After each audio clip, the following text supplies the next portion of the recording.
What was your first year in LA like? Oh my gosh, it was the worst. I think I moved here. It was April Fool's Day, 2010, and me and my girlfriend at the time had gotten in like a fight, and she was just like, "Well, you know what? You just can't stay here." And I was like, "Wait, what? I just got here." So that was like, I'm gonna have to move to the comedy store, and like, it was brutal. And then it just didn't get better between us. And then I was like living in my car, and then living on the park across the street from our place. But she was on the lease, and it was crazy what we were going through. And then her dog, it just wasn't working out. Anyway, so then she had kicked me out, and then I was on the street, and then I was just couch surfing after that, And then I lost my car. God, my first year was awful. I don't think anybody would have stayed. I mean, I thought I was gonna like move back to my parents' place. I'd been in my parents' place in like, I don't know, a decade. And I was like, God, I'm like, 26 at this point, and I was like, I'm gonna have to move back home. Like, this is awful. And then I just stuck it out, and I just had to. I just like, living on the couch, living in the comedy store, getting new friendships, maintaining friendships, and just learning how to survive. Not having a mailing address my first 4 years of living in Los Angeles. Wow. You slept at the Comedy Store? Oh yeah, I had like my clothes there. I did my laundry there. Oh yeah, I Wow. think I took a shower there once, only once. You get it after once. You're just like, oh yeah, this isn't a thing you're supposed to do.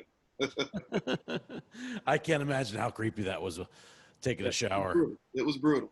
It was Uh, disgusting and brutal. so if and for those who don't know, like I've spent some time at the Comedy Store, not as much as you obviously, but I always have this creepy feeling. There's this always the show could be the most brilliant show ever, but there's this always just like a creepy, ghostly feeling, ghostly presence. I can't imagine sleeping there. No, it's awful.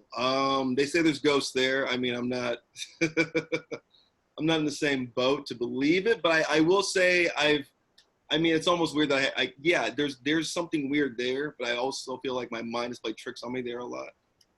I do remember a story where I was hanging out, we were all ghost hunting, and then it was in the OR because there's three rooms there. The belly room, which is like upstairs. There's the main room, which is the biggest room, and then right next door is the original room, which is the most famous, which has like a glass curtain, I guess, that kind of sees the whole street of Sunset. Anyway, so I'm in that room. It's like 4 a.m. And then somebody in the group is like, "Oh my God, I see a floating hat." I was like, "Wait, what? That's crazy. I didn't see anything."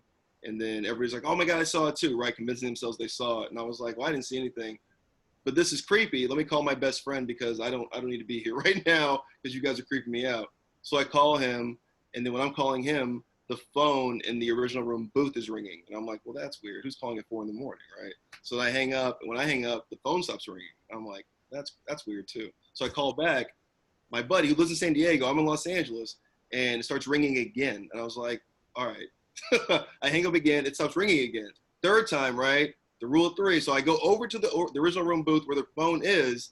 I call again my buddy. He doesn't answer any of these times, by the way. I call a third time. The phone rings again. I pick up the phone. The alarm goes off. So we all had to run out. And that's my ghost story. I mean, but there's many a ghost story at the Comedy Store and about what's happening there because it used to be a mob hangout in the 40s and the 30s, and it used to do illegal abortions there in the teens and the 20s. So it's just there's a lot of spooky vibes there. The ghosts don't go boo or rattle chains. The sound of the ghost is right. That's the A lot of sniffing, a lot of snorting, a lot of like, you're running the light. Yeah. that's what you see. You wake up and the light is flashing at you. You're like, not sure.